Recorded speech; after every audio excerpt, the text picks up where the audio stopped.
Bonjour à tous, il est 9 heures. Nous allons commencer ce premier atelier dans la salle numéro 2 sur la qualification des équipements de la chaîne du froid des produits de santé. Je n'étais pas censé animer cet atelier, mais je vous prie d'excuser Nicolas Boudet qui a un souci de santé ce matin et qui ne pourra pas être des nôtres. Et donc, j'animerai cet atelier et je le remplacerai pour sa présentation. Pour cet atelier sur la qualification des équipements pour les produits de santé, nous aurons donc une introduction sur les défis à relever pour la chaîne du froid des produits de santé et des vaccins qui a été préparée par Nicolas et que je présenterai à sa place. Nous aurons ensuite une présentation depuis Genève par Isaac Gobina de l'OMS, que je remercie de nous présenter le système PQS de l'OMS et les perspectives et les défis pour l'avenir. Nous aurons ensuite une intervention de Vittorio Iormetti de B-Medical qui nous présentera les processus de qualification de leurs équipements pour la chaîne du froid des vaccins. Ensuite, Abès Kassimi de Sofrigam nous présentera la qualification des solutions isothermes autonomes. Puis, Ibrahim Zaïd du Semafroid nous présentera la qualification des enceintes et des engins et l'ensemble du processus. Et nous aurons ensuite un témoignage, un retour d'expérience d'un transporteur sous température dirigée, utilisateur de matériel certifié en la matière de Chronopost Healthcare avec une intervention de Laura Gaspard. Nous passerons ensuite aux échanges et aux questions-réponses.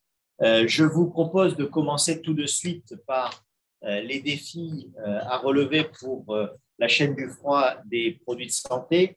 Vous savez que les produits de santé sont de plus en plus souvent thermosensibles. C'est en particulier le cas des vaccins. Mais je ne reviens jamais. Non, là c'est bon. Pour le webinaire, c'est bon. C'est qu'il y a un petit souci. Nous avons depuis le mois de décembre entendu parler de la chaîne du froid grâce au vaccin. Et depuis décembre, eh bien, le monde s'est rendu compte qu'il y avait du froid, qu'on en avait besoin, qu'il y avait une chaîne du froid et que c'était utile. Alors, on est venu à parler de ça parce que certains vaccins, à commencer par le premier qui a été mis sur le marché pour la COVID-19, étaient conservés à moins 80 degrés, d'autres à moins 20, et bien sûr, les vaccins classiques que l'on connaît à plus 2, plus 8.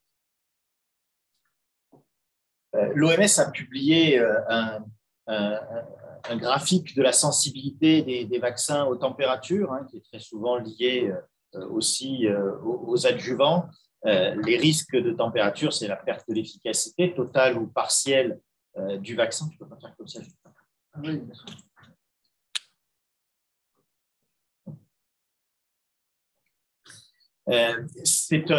Ça peut être aussi des problèmes sur les emballages, sur la conservation des vaccins, sur le transport. Nous avons une vraie problématique de chaîne du froid et de logistique des produits de santé sous température dirigée. Pour ces produits, la chaîne logistique s'est aussi complexifiée. Et on l'a vu avec les vaccins de la Covid, les lieux de production, à la fois de la base du vaccin, les lieux de fabrication des vaccins eux-mêmes destinés à l'injection, et puis la préparation, souvent sur le site et dans les sites de vaccination des seringues pour l'injection, sont autant d'étapes qui complexifient la logistique des produits de santé. C'est la même chose pour l'ensemble des produits de santé. Depuis le laboratoire jusqu'au patient, nous avons des chaînes qui sont de plus en plus longues, qui sont mondiales et qui entraînent des défis logistiques importants, d'autant que nous avons maintenant ces questions de température et de plages de température différentes dans la chaîne du froid des produits de santé de moins 80 à plus 2, plus 8, avec un défi supplémentaire, c'est que pour le même produit pharmaceutique, par exemple un vaccin de la Covid, la température de conservation longue durée va être différente de la température de distribution, de la température de stockage avant injection et de la température d'utilisation au moment de l'injection.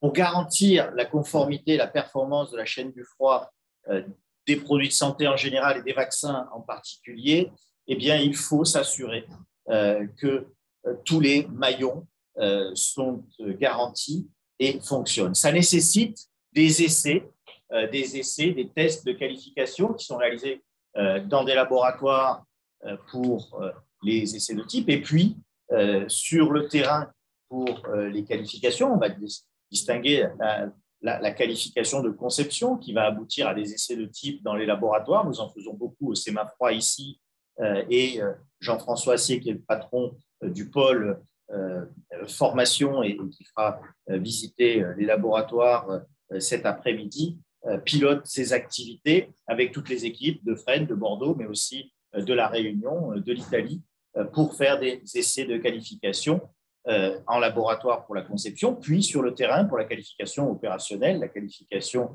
initiale, la qualification de performance, qui vont se faire dans les hôpitaux, dans les centres de répartition, dans les labos pharmaceutiques, dans les entrepôts, et nous en avons fait beaucoup depuis quelques mois, dans des délais parfois très courts, dans l'urgence aussi, et il faut depuis quelques mois intervenir dans des modalités nouvelles.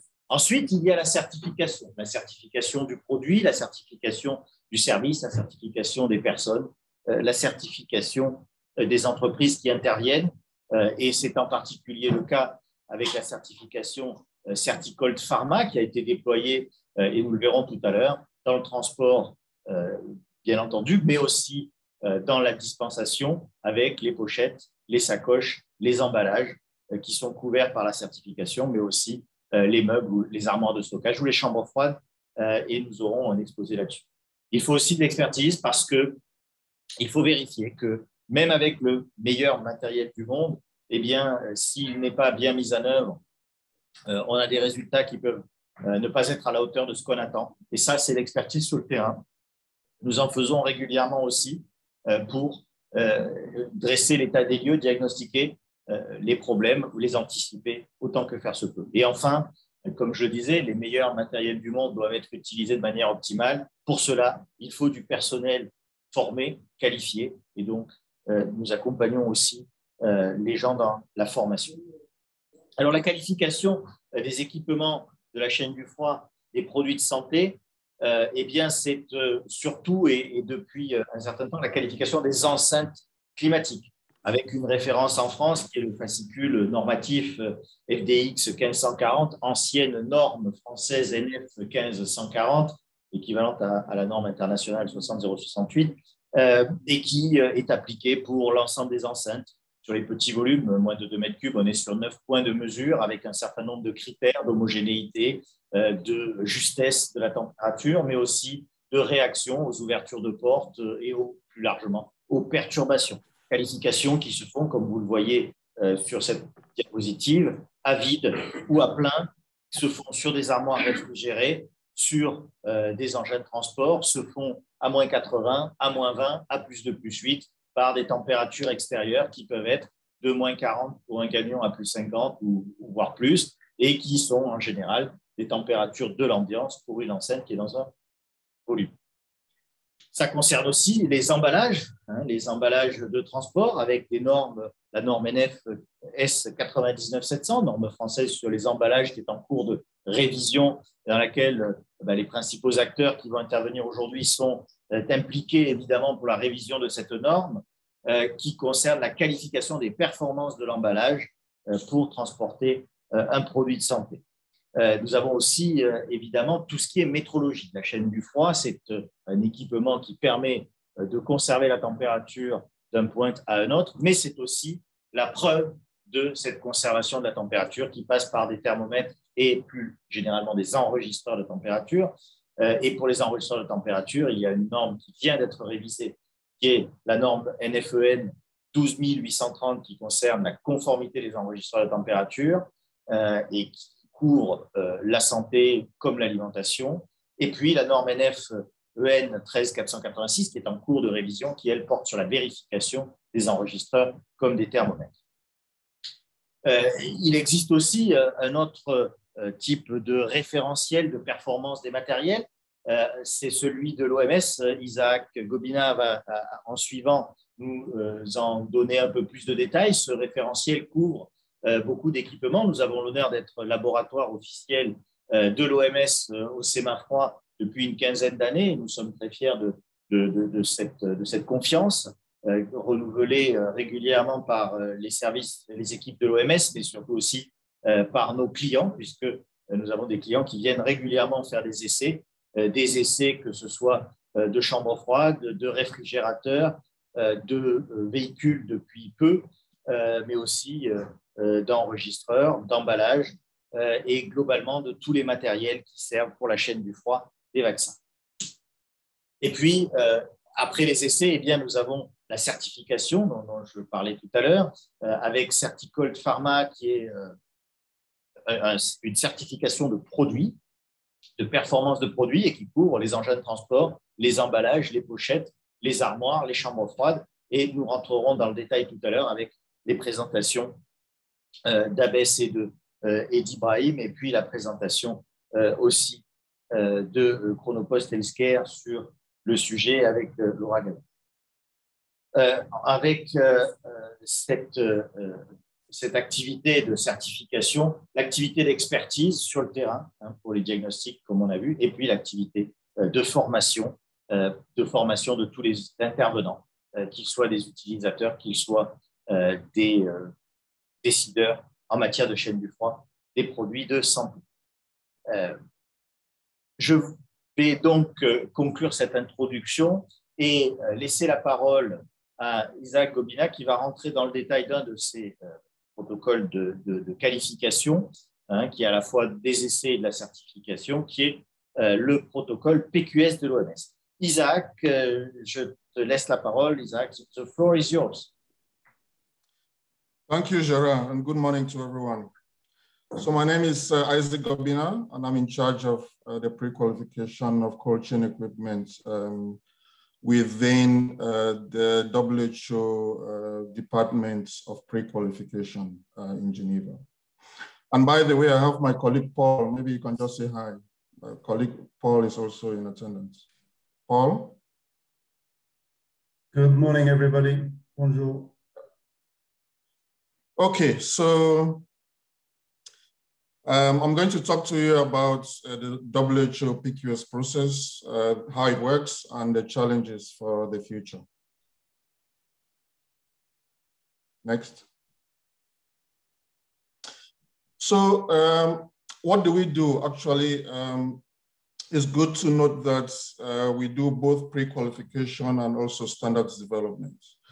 The range of products covered by our work is very broad.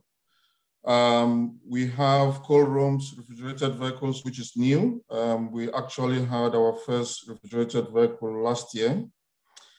And there are many more lined up to be pre-qualified by our system. We have a lot of refrigerators, both mains powered and solar powered refrigerators, passive devices, cold boxes and vaccine carriers, coolant packs. We also have recently developed standards for PCM packs. So we are progressing also in this direction, especially with the introduction of new COVID vaccines, which require frozen storage and transport. We have a range of temperature monitoring devices, both passive, such as chemical indicators, as well as active monitors using batteries, both for international transport of vaccines as well as in-country monitoring of vaccine shipments. And then we have the seventh category, which is like an miscellaneous group of equipment which supports the other categories. So we have within this category voltage stabilizers, which are used for the fridges, Of course, in the environment where we work, we need some special specifications for these voltage stabilizers. And then we also deal with injection of vaccines, injection devices, both syringes, as well as active devices for vaccine administration. E10 is for waste management. So how do you dispose of all the waste from immunization? We have safety boxes where injection devices are actually disposed. And then this can be taken to the communal disposal sites in the countries. E13 is also injection devices, but this one is for therapeutic uses. E8 is for immunization. Next. So a brief history of the WHO PQS process. The pre-qualification process started in the 70s with the PIS system. This was product information sheets.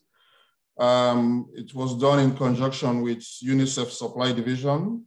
A series of these were published. Countries could use this to actually do the procurement of their cold chain equipment. And then the PQS system was introduced in 2005, mainly with injection devices and temperature monitors. That was mainly the VVM at the time. And then in 2008, it was expanded to the other categories, E4 and E5. And then in 2010, that's when we had the first fridges pre-qualified. Those were mainly the ice line refrigerators. Also in 2010, we started having the web publications. So earlier in 2010, we had just the hard copies. But later on, we had a website where countries could actually consult and do their choices for their cold chain equipment. Next. So this slide gives us an overview of, a summary of all the activities which are carried out in the PQS units in WHO. Contrary to the other pre-qualification units in WHO, we also develop our standards. How do we develop them? We have inputs from countries. Maybe there is an issue which needs to be resolved in the cold chain in a country.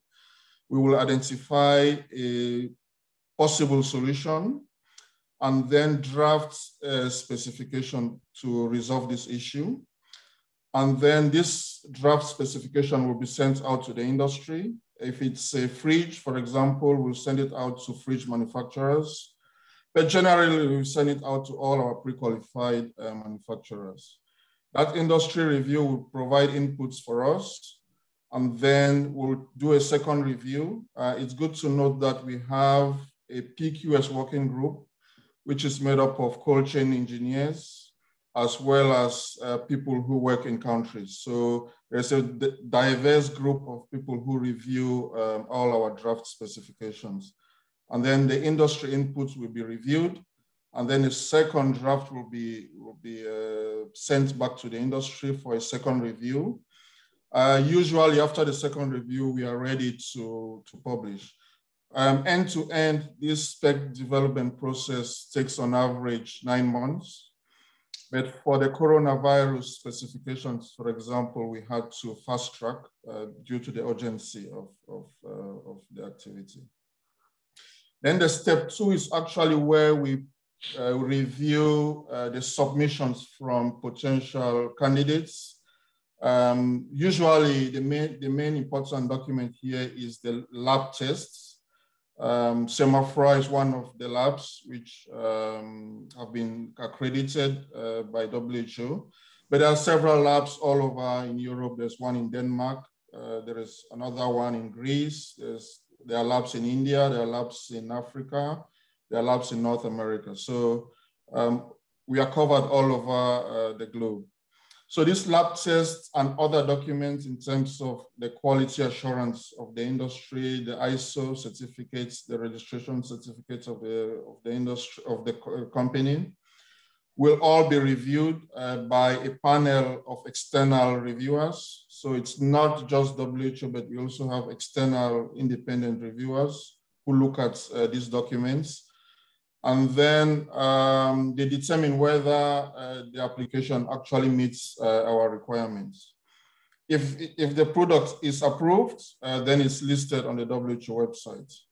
Usually there is some back and forth. We identify some questions which the applicant has to respond. So usually there is an iterative process where you have about 2 or 3 rounds of questioning before a product is actually listed.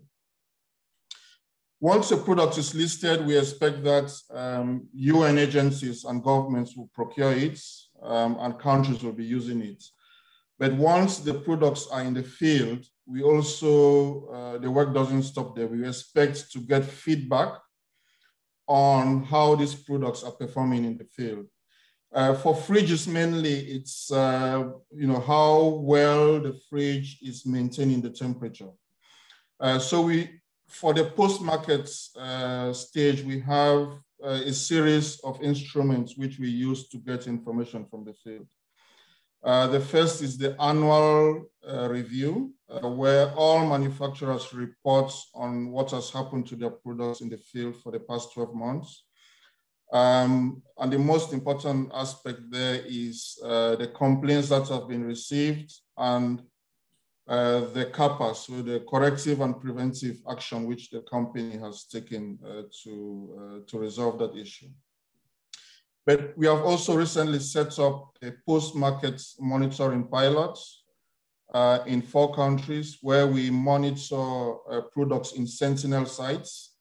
We get regular feedback every month on the performance of those products. So this is an additional instrument to give us more feedback on the performance of these products in the field. Usually, this performance gives us new ideas on how to make these products better. So when we get an information on the performance, which is not very satisfactory, we can develop additional requirements for that category. And this will lead us to step 4, which is the target product profile. So this is kind of a futuristic objective on how we expect the product performance to evolve in the future. So these target product profiles will have a lifespan of maybe 3 years or 5 years. And at the end of that, this requirement will have to be introduced into the specification. So products which are pre-qualified immediately after it's introduced will have to meet those new requirements. Usually this comes from, as I say, from feedback coming from the field. Next. So as I said, we do performance specifications. That's a sample there. I'll give you the websites at the end of this presentation so that you can take a good look. And then we also have the verification protocols, which are actually the document which the labs, the accredited labs use to test the products. Next. So, okay, just to talk about how the industry actually reviews our specs. So, as I said in the previous grid, once we have a draft specification, we send it to the industry, which is concerned with that category. And we expect that industry has good experts who are very well versed with how these products perform. And then we get the feedback from the industry, which we also incorporate if it meets our requirements. And then there is also a second round of feedback from the industry. So if we have a fridge spec, for example, we send it to all the fridge manufacturers which are qualified. And when it comes to the verification protocol, we also send it to labs. and Semafroid has reviewed a couple of our specifications, namely for the refrigerated vehicles. I think we had a very good collaboration with Semafroid on the refrigerated vehicle specs. So using this opportunity to thank them for the support they've provided to the PQS team. Next. Target product profile, as I said, it's a futuristic objective on how the specification will evolve in the future. They are intended to guide manufacturers and developers, as well as provide advance warning on upcoming changes to the specs. They are mostly informed by field performance feedback. That's what I mentioned in the last slide. And in addition, inputs from manufacturers and the labs as well. Next. So in terms of the review of the submissions, we have a rolling process. So anytime you submit, we are ready to review. If your application is complete, we have a lead time of about 3 weeks where the team will sit and review all the submission and then give a verdict. Usually that verdict is in terms of a list of questions for the manufacturer or the lab to respond to. But once we are satisfied, the product is actually listed. There are times when we need field evaluation. So the product we need some additional information on how this product is going to perform in the field, because maybe it's a new type of product which we have not used before. We'll ask the manufacturer to carry out a field evaluation in a country for about a period of 6 months and then submit a report to us. This is done mainly, as I say, for new technology. It's not a systematic aspect of our work. Next.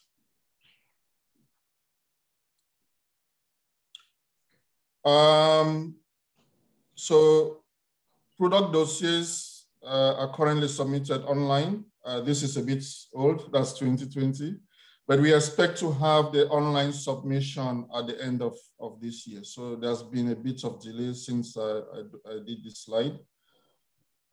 We only review complete dossiers. If your dossier is not complete, we don't review. As I said, we have a rolling submission. At least every 3 weeks to a month, we review the dossiers which have been submitted beforehand.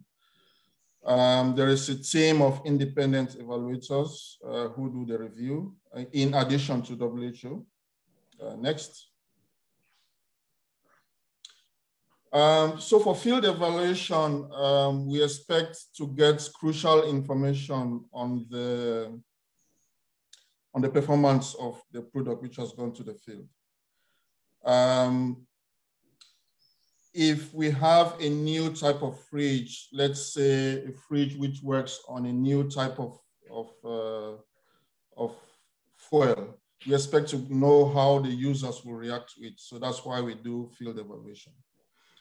The annual review is a post-PQ activity, and we use that to get additional information on what has happened to the companies or to the products after they have been pre-qualified and sent to the field. This actually concerns mainly the manufacturers, but we also do a re-evaluation of the accredited labs. It's not every year for the labs, but for manufacturers, it's every year. For the labs, we do once in 3 or 5 years. So it depends on how the bandwidth we have. But we also re-evaluate labs. Next. So QMS inspections, this is a new type of activity we want to institute. We started this just prior to the coronavirus outbreak, but we have suspended that because we are not able to travel. So we'll be doing QMS audits on pre-qualified manufacturers to make sure that they meet all their quality assurance processes, which is outlined in the ISO 9001. I also said that we are doing a pilot of post-market monitoring in 3 countries, is DRC, Bangladesh, and Pakistan. We have added Haiti as well, so we have 4 countries now, and we receive monthly reports on the performance of fridges in these countries. So we currently have a wealth of data on the performance of the fridges in the field. Next. Challenges, they never lack. We have been extremely stressed by the coronavirus pandemic in terms of human resource, but we are trying to do the best we can with the resources we have.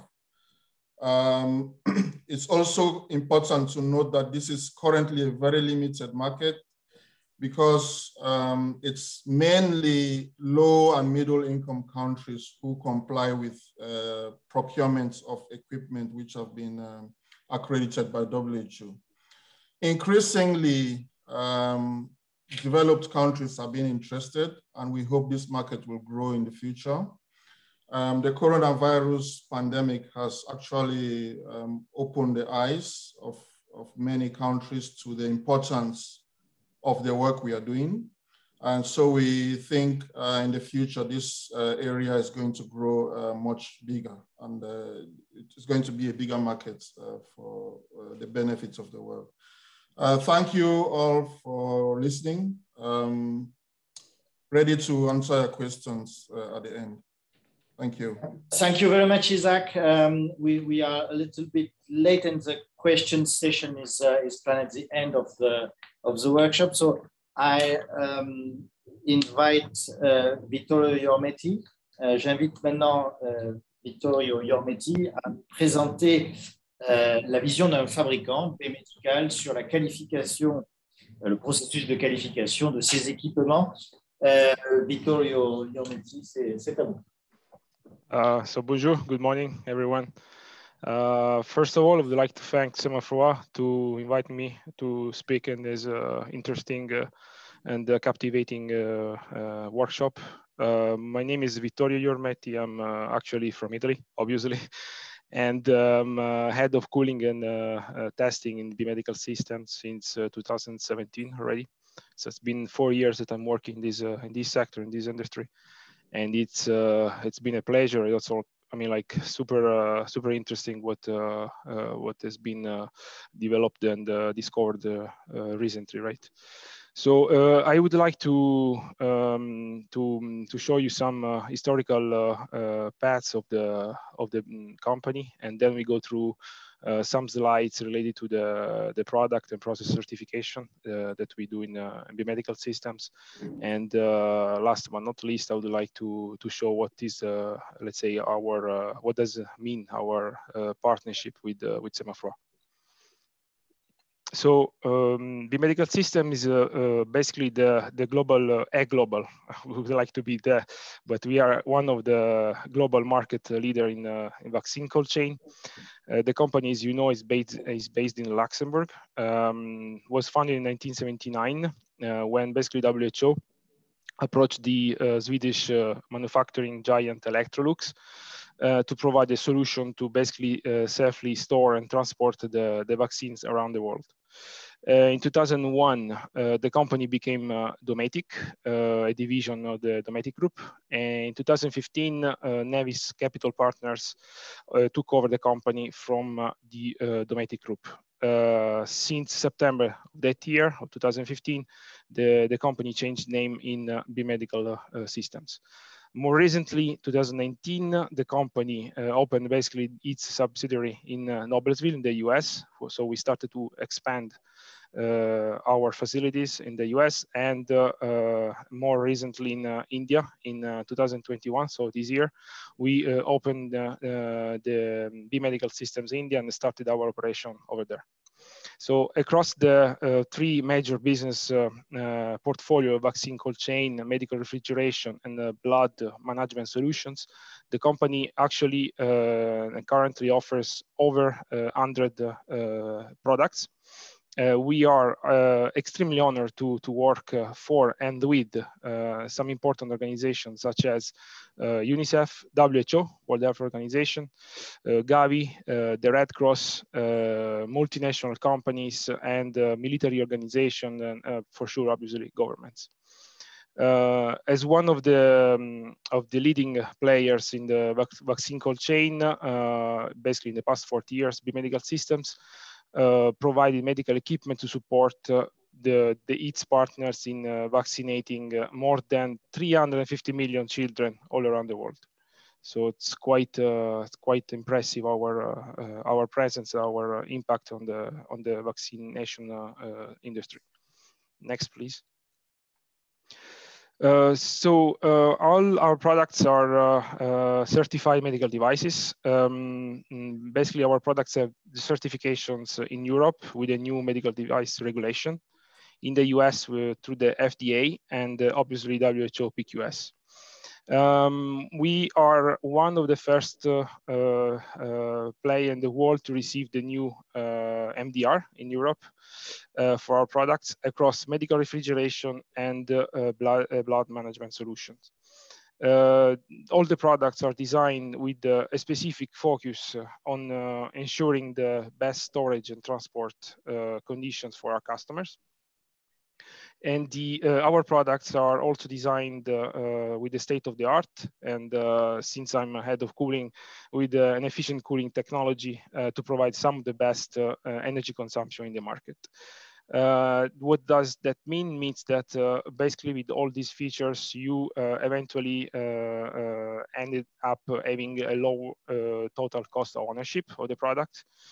And we are also focusing in innovation. We have more than 100 patents across the product lines. And we are trying to get all the time innovative, optimized solutions to bring to the market. Next, please. So in this slide, we would like to remark that WHO PQS qualification is extremely relevant for us.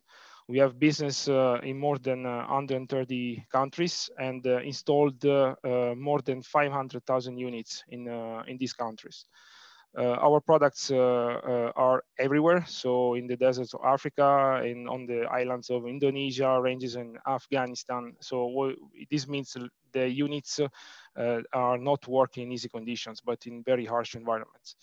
For sure, this means that it's very important for our product to stand the test of the time, right? So the WHO PQS process pre-qualifies these products.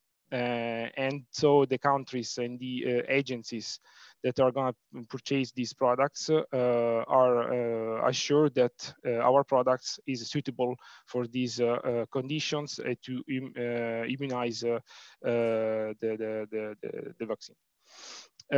This qualification ensures that products also offer the required quality for the installation in these conditions. Next. So as I said at the very beginning, we just touch a bit of feature of our production process and how this process meet the quality expectations from our customer, from our end user, and for sure from our regulatory bodies. One important point is the high quality of the raw materials. We have a very diverse high quality supplier base. So we basically procure from Europe and the US. We also try to keep a diverse base so that business continuity is maintained. And this was actually one of the key points for us to be able to keep on producing products during these extremely hard conditions of the COVID-19 pandemic. For sure, we were trying to choose quality products to enhance the temperature uniformity of the products and especially energy efficiency. Another important point of the process is the rotational molding process. As some of you might know, we use a rotational molding to manufacture our vaccine cold units. For those who don't know, it's basically a process for producing hollow parts. By basically you place a resin, normally in a powder form, into a mold, and then the tool is rotating in multiple axes in the oven until the powder melts and the coats the inside of the mold cavity. After you have for sure a cooling process that will solidify the resin, and then you take it out for additional processing. Rotomolding, as you might know, is a complete automated process. So the human presence is very limited to basically to the design variables. This means that you have consistent wall thickness, and this uniform wall thickness, along with the high tensile strength of the resin, helps basically to produce robust and high quality products. Another important feature in our production plant is the intensive testing that we conduct on the products. Basically, at the end of the line, we have to meet specific safety and performance requirements to be able to deliver products according to specs. And also for sure, like the plant is structured and framed in a way that we follow a logical flow when we assemble the products and we test it. And for sure, we have high skilled workforce. Means that we train our employees not only on the products, but for sure on the process. An important aspect also that I would like to remark is that our company has a strong SOP, so standard operating procedures in place. As an ISO and also now MDR certified company, we have a very strong SOP in place. What does it mean? Means that we follow the processes and the standards as per industry guidelines, and we try never compromise on the quality of the product. Next, please. So last but not least, as I said, I think it's very important and remarkable to highlight our strong partnership with Semafroid. It's a partnership that started when I was not in the company yet. So in 2013, with the first certification of the TCW 2000 AC, if I'm not wrong. And so far we have certified the WHO PQS 30 units, all of them through Semafroid. What I would like to remark here is the unique capabilities and professionalism that Semafroid puts in place during the test and during the business negotiation.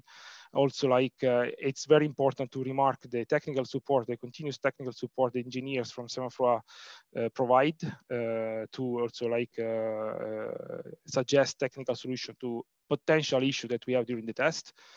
For us, it's a very strategic location. As Isaac said before, there are different labs in Europe, but for us, this is the most convenient. It's very close to Luxembourg in Paris. It's not far, and we can like avoid super, let's say, extreme effort to organize shipments. And we also have the last point related to the reputation of the company, right? So Semafroid is a broad business network, and for sure, like help us in extend our connection as well. So thanks a lot for hosting me, for the opportunity you gave to me. Thanks a lot, Vittorio, for this congratulations, and it's a pleasure to work with you for such a long time. Thank you for your fidelity to our services, our labs, our teams. It's always a pleasure to welcome you in France for the test, and we are proud to have certified these 30 products. As time is going fast, I will turn to the next presentation, and I welcome Abes Kassimi, who is on site here to present his paper on qualification and standard isothermal solutions. And then we will have the presentation of Saticon. Abbas, the floor is yours.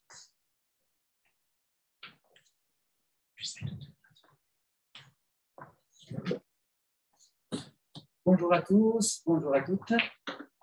C'est avec plaisir que je présente avec mon ami et mon collègue Ibrahim Zaïd la qualification des équipements pour la chaîne de froid des produits de santé. Donc, nous allons tout d'abord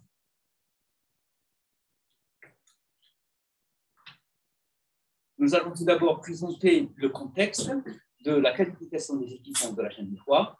Ensuite, vous présenter quel est le matériel et quels sont les équipements à qualifier. Nous allons ensuite détailler les étapes de la qualification, à commencer par les équipements qui nécessitent un raccordement à une source d'énergie. Ensuite, les équipements ou bien le matériel autonome qui ne nécessite pas un raccordement à une source d'énergie. Et puis, les équipements destinés à la mesure et au contrôle de la température, enregistreur de température, et tous les équipements de mesure. Ensuite, nous allons terminer évidemment par des conclusions concernant la qualification des équipements. Alors, les BPD, les bonnes pratiques de distribution des médicaments, exigent que les conditions de stockage doivent être maintenues pendant le transport, en termes de température et en termes de sécurité. Donc, ce document a consacré deux chapitres. Un premier chapitre pour les moyens de stockage et un autre pour les moyens de transport. Pour le stockage, les équipements doivent être donc adaptés, ils doivent être suffisants en termes d'espace et en termes de conditions de travail. Ils doivent être appropriés avec des procédures adéquates. Et puis, les moyens de contrôle de température doivent être mis en place. Une analyse de risque doit être faite à chaque étape du stockage ou bien du transport. Et puis, des alarmes permettant de sécuriser ces processus. Ensuite, pour le transport, il faut qualifier tous les équipements de transport, que ce soit des équipements raccordés à une source d'énergie ou pas. Et puis, tout le processus doit être validé, intégrant évidemment à la fois les équipements, mais aussi les modes opératoires et les moyens de préparation. Évidemment, dans le monde des produits pharmaceutiques et des produits de santé en général, nous avons une obligation de résultat. Évidemment, le moyen est nécessaire, mais il n'est pas suffisant. Et puis, toutes les étapes de la qualification doivent être documentées avec des validations de tout le système.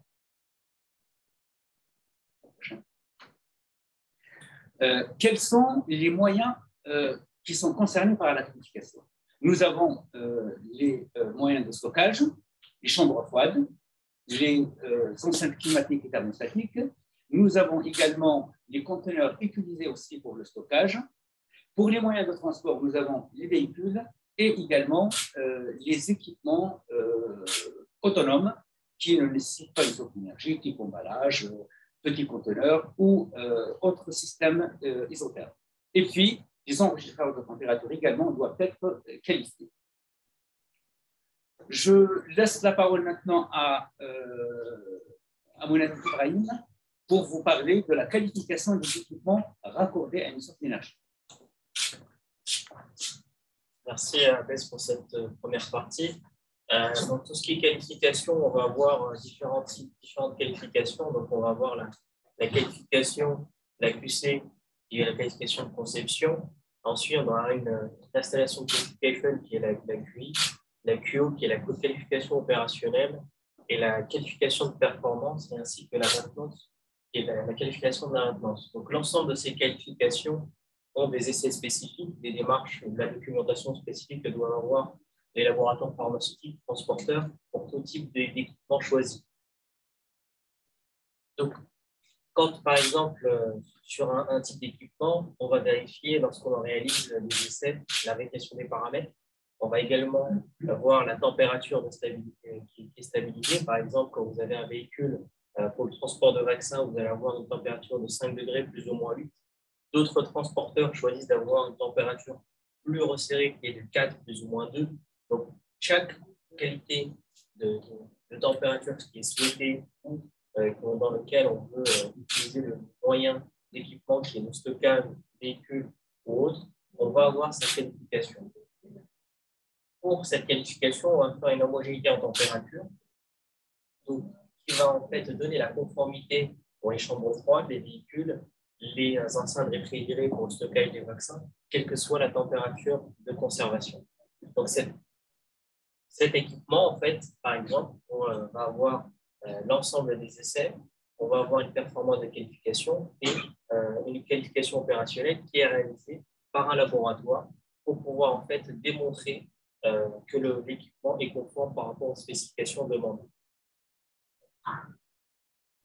Donc ici, nous avons en fait par rapport au véhicule un exemple. Donc en fait, on va utiliser l'ensemble de ces standards qui va être la réglementation ATP. Ensuite, on aura la FDX 1540 qui est le fascicule documentaire par lequel on utilise l'ensemble des conformités à valider, c'est-à-dire qu'on va regarder la stabilité, l'homogénéité, les paramètres d'environnement. Ensuite, on s'inspire également soit de la CEI, qui est l'équivalent européen de la FDX. On intègre également la norme EN 2830 par rapport aux enregistreurs qui sont installés dans ces véhicules. Il faut qu'il y ait un certificat de type. Et on va également avoir la NF EN 13486. Parce que dans le dossier de maintenance, on va vérifier si, par exemple, les enregistreurs qui sont installés dans les véhicules sont vérifiés annuellement pour pouvoir se économiser ou prévenir les dérives potentielles qu'il peut y avoir sur les enregistreurs installés au sein des véhicules. Ça, ce sont les standards. Et ensuite, ça répond aux conformités de l'ensemble des bonnes pratiques de distribution, comme disait Abbès tout à l'heure, et aux recommandations du transport des produits de santé qui est émis par la section B de l'Ordre national des pharmacies. Donc, ici, on va parler en fait des enceintes réfrigérées dans lesquelles on aura également une conformité par rapport aux différents textes normatifs qui sont la FDX 1540, la NF EN 12830 et la 13486, auxquelles on vient en fait vérifier que l'ensemble des équipements qui sont installés aussi bien dans les centres de vaccination ou dans les pharmacies puissent être en conformité par rapport aux produits qui sont stockés. Donc, les standards auxquels on répond sont conformes par rapport aux normes d'essai que réalisent les différents acteurs, laboratoires accrédités dans le cadre de ces textes normatifs. Donc, je vais laisser la place à Abbès pour pouvoir présenter les solutions autonomes.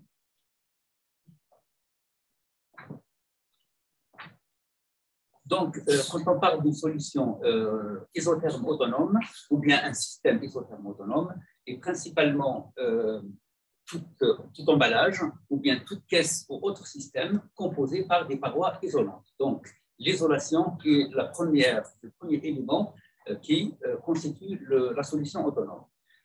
Quand on parle d'isolants, donc, les plus utilisés dans le monde du transport des produits de santé, c'est principalement le polystyrène, donc ces deux formes extrudées et expansées, ou bien le polyuréthane. Ensuite, nous avons des super-isolants type panneau-solide. Concernant maintenant la source d'énergie qui permet de garantir la température, donc soit nous avons un stockage thermique dans des matériaux à changement de phase, des NCP, ou bien des solutions électriques à base d'eau. Et puis, on peut avoir également un stockage thermochimique qui permet, par le processus de sorption solide-gaz, également de recycler de l'énergie pendant le transport. Donc, tous ces systèmes n'ont pas besoin d'être raccordés pendant le transport ou bien pendant l'utilisation à une source d'énergie. Quelles sont maintenant les qualifications donc à réaliser sur ces types de solutions? nous avons la première étape qui est la QC, la qualification de conception, qui est généralement réalisée entre le demandeur et le fournisseur et permet de vérifier l'adéquation entre le besoin et la solution proposée. Cette étape est réalisée avant l'achat de l'équipement. Ensuite, la qualification d'installation et la qualification opérationnelle permettent à la fois de vérifier les composants et les éléments et les matériaux qui composent la solution et également vérifier que la solution fonctionne correctement selon les conditions exigées par le demandeur. Et puis, la dernière étape qui est la QP, elle est réalisée sur terrain, généralement sur des destinations réelles, en intégrant le moyen de transport. Quels sont maintenant les référentiels utilisés pour la qualification de ces équipements? Nous avons la norme française NFS 99700, qui est en cours d'ailleurs de révision. Cette norme homologuée permet d'effectuer une caractérisation et une qualification complète de la solution dans un laboratoire d'essai qui peut être accrédité ou pas selon les exigences du demandeur. Ensuite, nous avons un deuxième référentiel qui représente une norme, l'ASTM 3103. Le texte, l'avant-dernier texte est de 2017 et donc a été révisé en 2020. Et puis, nous avons également des essais mécaniques tels que, par exemple, la norme ASTM D4169 qui est également révisée en 2016. Et puis, nous avons des standards et des guides qui ne sont pas des normes, mais qui permettent également d'avoir des éléments pour la qualification. Il y a même ceux qui imposent ce type de référentiel. Donc, nous avons le guide donc, de l'OMS, spécifiquement pour les vaccins. Nous avons également l'ISTA avec tous ces textes, que ce soit le guide 5C ou bien le standard 7D et 7E. Et puis, nous avons également d'autres textes, tels que le guide pratique de la chaîne de froid des produits de santé, élaboré et édité par l'AFF et l'AFSCP, qui est donc l'organisme pharmaceutique. Et puis, nous avons également les recommandations de l'Ordre des pharmaciens. Je laisse maintenant la parole à Ibrahim une deuxième fois pour vous présenter la qualification des équipements de stockage. Ce sera plutôt les moyens de contrôle et moyens de stockage, j'ai dit tout à l'heure. Pour tout ce qui est moyens de contrôle, on va utiliser des enregistreurs qui disposent de certificats de type, donc comme j'ai dit tout à l'heure, conforme à la NFPN 130. Par contre, ce qu'on va demander, c'est d'avoir une vérification qui va être annuelle selon le type d'utilisation. Donc, par exemple, les enceintes réfrigérées, on va avoir des enregistreurs qui seront demandés au minimum d'avoir une vérification annuelle pour pouvoir être en conformité par rapport au stockage des produits de santé. Donc, ces préconisations-là et ces normes-là permettent de répondre à l'ensemble des recommandations et des standards qui existent aujourd'hui au niveau européen ou international. Donc, l'ensemble de ces réglementations et de ces normes, on a développé au CMA3 un label qui est le Certicol Pharma pour pouvoir en fait qualifier les produits. Et donc, tous les produits qu'on en a listés sont éligibles au label Certicol Pharma. Pourquoi? Donc, on va valider en fait les performances par rapport à ces différents standards. Donc, vous voyez ici que des essais qui sont réalisés au laboratoire CoFrag et en plus qui rentrent dans le process Certicol Pharma permet d'avoir un label indépendant par rapport à ces différentes expressions. Ici, vous voyez les ITP, le protocole OMS également. Vous allez avoir une conformité par rapport à l'ATP, par rapport aux véhicules et certains types d'emballage, conforme par rapport à la FDX 1540, par rapport à différentes typologies matérielles et d'autres textes. Ensuite, vous allez en fait avoir un audit de la production. Donc, dans le cadre du Certicol Pharma, vous allez avoir l'ensemble des audits dans lesquels sont fabriqués ces matériels qui seront audités. On va vérifier la conformité par rapport aux chaînes de production. On va vérifier qu'est-ce qui est fait en fin de production au niveau des matériels, savoir comment est déclaré par le constructeur que le matériel est conforme. Et par exemple, pour les véhicules, il est obligatoire de pouvoir avoir un test individuel dans un centre qui est qualifié par le sémaphore en tant que centre de test certifié pharma pour pouvoir vérifier la conformité à l'homogénéité. Donc, la certification Certicol Pharma est une certification tierce partie par rapport aux certifications qui existent aujourd'hui. Donc, ici, un schéma pour résumer l'ensemble des produits, la partie de la vérification individuelle. Ici, sur la partie produit, vous allez avoir le véhicule, les enregistreurs, les emballages, la chambre froide, l'ensemble réfrigéré.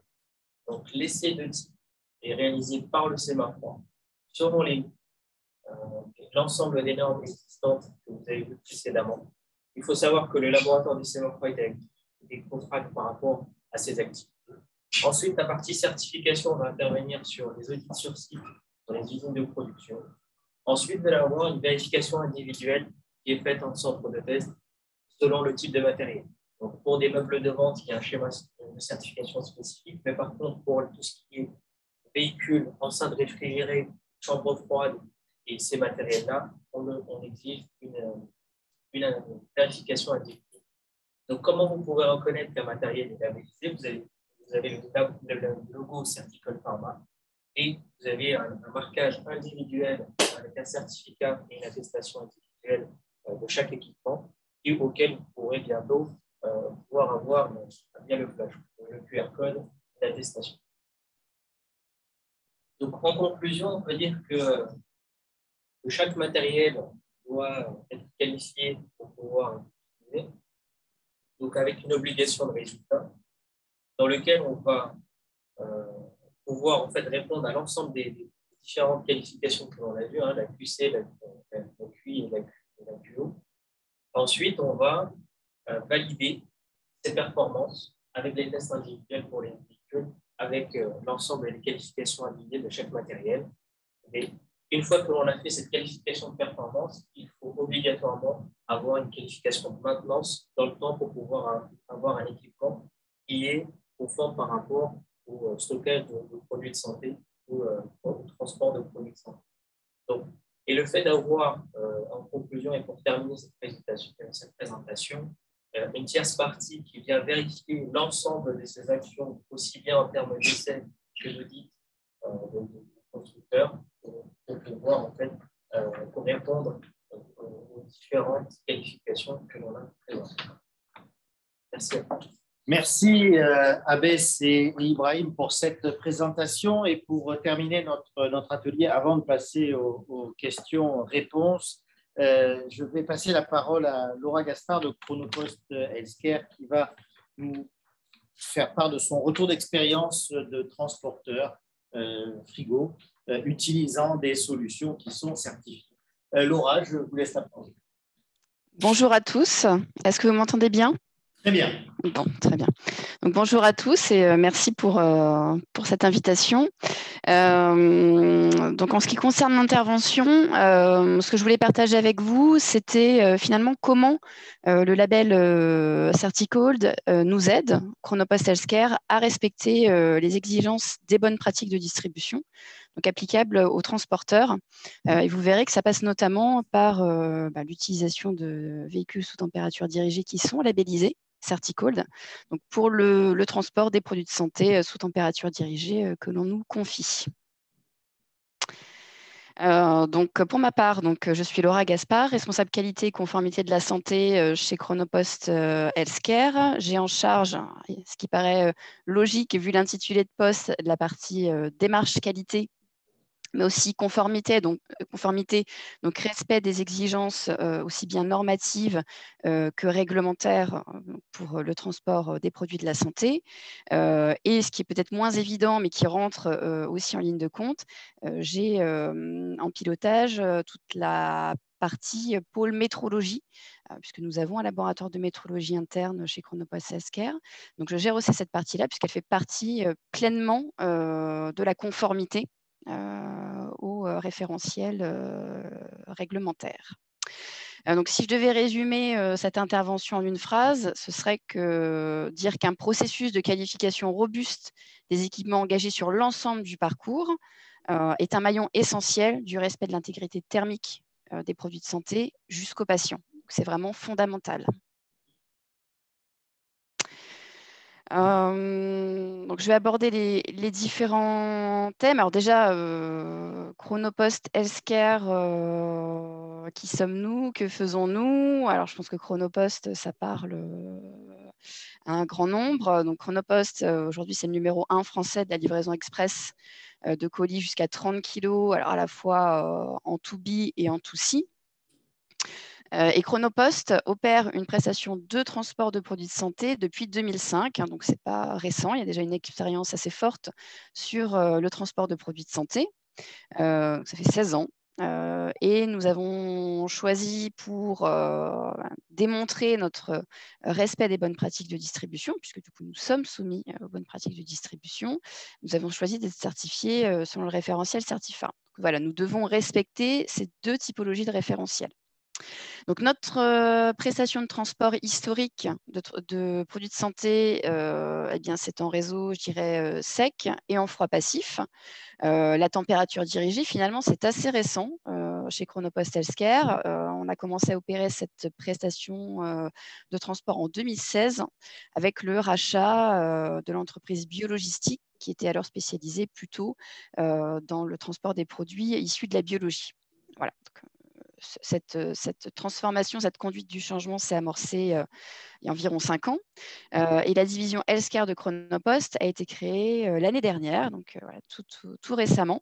Elle est issue finalement de la fusion des 2 expertises de Chronopost, à la fois en passif et en actif via la filiale Biologistique, avec une véritable volonté de l'entreprise de se positionner comme un acteur majeur, un acteur qui compte sur le marché du transport de produits de la santé et spécifiquement en température dirigée. Vous l'avez dit très largement dans les interventions précédentes, le marché aujourd'hui a un véritable besoin de transport en température dirigée. Donc, pour vous donner un petit peu une idée des volumétries que l'on peut transporter et du coup, la nécessité pour nous d'avoir un process robuste au niveau de nos équipements et surtout de la qualification de nos équipements. Donc, Chronopost Healthcare, en 2020, c'était environ 120 millions d'euros de chiffre d'affaires sur la partie vraiment purement transport de produits de santé, plus de 20 millions de colis transportés, ce qui est à peu près l'équivalent de 80 000 colis par jour. Voilà. Et évidemment en croissance, avec des besoins toujours plus importants en équipement sous température dirigée. Donc les évolutions du marché et les besoins, je n'y reviens pas plus que cela, hein, ça a été dit déjà en amont, mais effectivement, nous, on souhaite répondre à un besoin croissant qui est celui du transport sous température dirigée. On entend de plus en plus parler de réchauffement climatique. On a une réglementation aujourd'hui qui oriente de plus en plus les laboratoires à choisir un transport en température dirigée. Et puis, bien sûr, on en a aussi parlé précédemment, hein, c'est l'augmentation de la part des produits thermosensibles dans le mix molécule mis sur le marché, tous les produits de biotechnologie et puis bien sûr les vaccins. Voilà, 2021 et on est vraiment plein dedans, le transport de vaccins pour lequel Chronopost Healthcare a d'ailleurs été fortement sollicité. Donc tout ça qui conduit évidemment à une nécessité de maîtriser le risque en température qui est de plus en plus présent. Donc aujourd'hui, chez Chronopost Healthcare, on opère sur 3 grandes plages de température, qui sont les plages aujourd'hui, je dirais, classiques recherchées par le marché, le 2-8, en tout cas le 5 plus ou moins 3, le 15-25, mais également une prestation de transport en température négative. Alors, je pense particulièrement au transport des vaccins, hein, depuis quelques mois, donc avec des températures à garantir, avec un minimum en moins 20 degrés. Voilà. Donc, les contraintes réglementaires qu'on a aujourd'hui, évidemment le respect strict des bonnes pratiques de distribution en gros. Hein, ça, nos clients de l'industrie pharmaceutique nous le demandent. Donc, le texte des BPDG, notamment le chapitre 3, à respecter scrupuleusement. Hein. Ce chapitre, il traite de toute la partie locaux et équipements, et notamment le chapitre 3.3.2 qui évoque la qualification et la validation des équipements. Donc, on y est soumis de fait. Hein. Et ce chapitre, il précise que donc, tout ce qui est équipement et processus doivent être qualifiés pour la partie équipement ou validés pour la partie processus avant leur mise en service et après tout changement important. Voilà, on se doit de respecter cette exigence. Et cette exigence, elle est complétée aussi par le référentiel Certifarm auquel on est également soumis, qui traite des exigences donc, spécifiques pour les prestations de transport en température dirigée. C'est ce qui nous anime, nous, évidemment, au quotidien, et qui nous impose une qualification à la fois des locaux, donc je dirais les enceintes fixes, et du matériel mobile affecté au transport. Il est précisé donc, que l'on doit cartographier et qualifier les équipements avant leur première mise en service et à un intervalle régulier, qui ne pourra pas excéder 3 ans. Donc ça, c'est intéressant puisque dans la présentation juste avant, il est expliqué que le label, la certification Certicold était valable 3 ans, ce qui répond du coup, nous, pleinement à ce besoin et à cette fréquence de qualification. Voilà, donc là, ce que vous voyez sur le slide qui est présenté, hein, ce sont les véhicules que nous utilisons. Du coup, vous les voyez plus, mais ce sont des véhicules dédiés pour le transport de produits de la santé en température dirigée, et on utilise principalement des véhicules tri-température, donc qui sont capables d'être engagés pour une même tournée de livraison, une même prestation de transport sur les 3 typologies de température dont je vous ai parlé un petit peu un peu précédemment, donc le réfrigéré, l'ambiant et le congelé. Et on dispose aujourd'hui de 370 véhicules en température dirigée, donc qui sont engagés chaque jour sur les prestations de transport sous température dirigée. Ces véhicules étaient déjà présents dans le parc biologistique qui collaborait déjà avec le Sémafroid pour la labellisation Certicold. Et cette année, donc, on renouvelle un tiers de notre parc, donc c'est à peu près 130 véhicules neufs qui rentrent dans le parc et qui viennent remplacer des anciens véhicules. Et nous avons choisi de faire confiance au Sémafroid et de faire labelliser 100% de ces véhicules donc sous certification Certicold, puisque pour nous, c'est un véritable gage de confiance. Il faut savoir que cette qualification des véhicules est systématiquement vérifiée par nos clients à l'occasion des nombreux audits clients que nous avons chaque année. Hein, que nous sommes une démarche d'audit assez forte de la part de nos clients. Donc, ce label, pour nous, c'est vraiment le respect strict des exigences réglementaires et de certification auxquelles nous sommes soumis. C'est la garantie d'un protocole robuste, puisque non seulement nous devons garantir, évidemment, tout au long du transport, les plages de température adéquates, mais surtout, on doit garantir que ces plages sont maintenues, quelles que soient les conditions climatiques externes. Et ça, c'est la vraie force de ce label. Hein. Ça nous permet de le démontrer, puisque le protocole est robuste et soumet les véhicules avant qu'ils nous soient livrés pour rentrer dans notre prestation de transport quotidienne, sont quand même soumis à un banc d'essai drastique. Et aujourd'hui, effectivement, quand on explique à nos clients en audit que nos véhicules sont labellisés, c'est un véritable point fort pour eux. Donc voilà aujourd'hui comment ce label nous permet de répondre à la fois aux exigences réglementaires, au cahier des charges de nos clients et de nous positionner Chronopost Healthcare comme un acteur fiable en termes de transport de produits de santé sous température dirigée.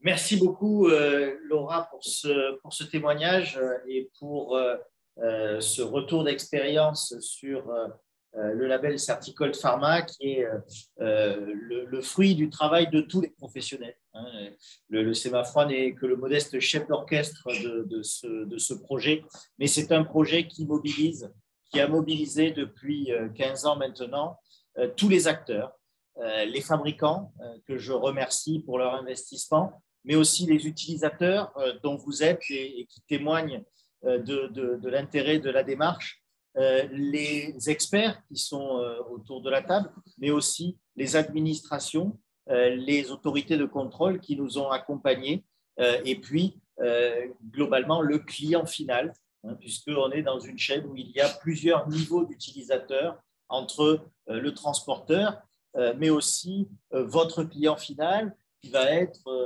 un professionnel de santé, et les laboratoires pharmaceutiques qui ont accompagné la démarche depuis le départ. Et je remercierai en particulier le président du comité Certicold, Eric Steiner, qui est une des chevilles ouvrières de ce projet, de Sanofi, et qui, en tant que laboratoire pharmaceutique, nous a porté ce besoin, ces exigences du client final, tout au long de cette chaîne qui va du constructeur, du fabricant, du concepteur du matériel jusqu'au donneur d'ordre, en passant par tous les prestataires dont vous êtes et qui témoignaient de l'utilité de cette démarche collective qui aujourd'hui se développe en Europe aussi. Vous êtes une entreprise mondiale, mais nous avons aujourd'hui des véhicules et des équipements Certicold qui sont utilisés au quotidien dans la chaîne du froid des produits de santé dans plus de 12 pays.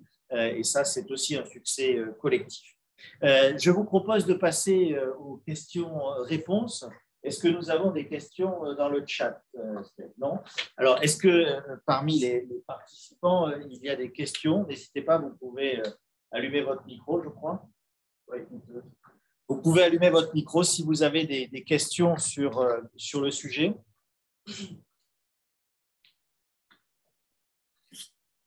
Alors, moi, j'en avais une à Laura pendant que vous allumez vos micros.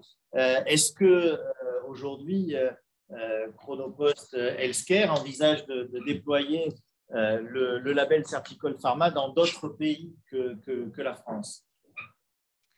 Alors, à date, non, puisque nous, je dirais, débutons la BU Healthcare déjà sur les territoires nationaux. Voilà, donc le parc dont je vous ai parlé, les 370 véhicules en température dirigée, pour l'instant, sont exclusivement sur la partie France métropolitaine. Mais pour l'avenir, voilà, on peut effectivement envisager un déploiement à l'international. En tout cas, à date, on est vraiment sur le territoire français. Eh ben, j'espère que ce sera un projet commun. En tout cas, déjà, 370 véhicules, c'est une très belle flotte. La flotte Certicold grandit chaque jour et en tout cas dans d'autres pays, c'est une demande qui est croissante, que ce soit l'Italie, l'Espagne, la Belgique, le Portugal, l'Allemagne, les Pays-Bas, la Suisse, ou pour ne citer que certains des pays où sont exploités des matériels Certicold Pharma. Est-ce qu'il y a d'autres questions sur ces sujets d'actualité? Nous y reviendrons cet après-midi dans une conférence sur la chaîne du froid des vaccins, où seront abordés d'autres aspects de la partie chaîne du froid des produits de santé. Est-ce qu'il y a d'autres questions dans les participants? Eh bien, sinon, nous avons un petit peu dépassé l'horaire, mais nous avions une pause un peu large, donc nous allons pouvoir quand même en profiter. Et je vous invite, pour ceux qui sont ici à Fresnes, à prendre un café dans l'exposition et à pouvoir échanger et à continuer les discussions. Merci à tous pour cette participation. Merci aux intervenants, que ce soit depuis Genève, depuis Luxembourg, depuis Paris ou depuis la province. Merci à tous pour la préparation de ces interventions et la richesse de leur contenu. Et à très, très bientôt dans les autres ateliers et les conférences de cet après-midi.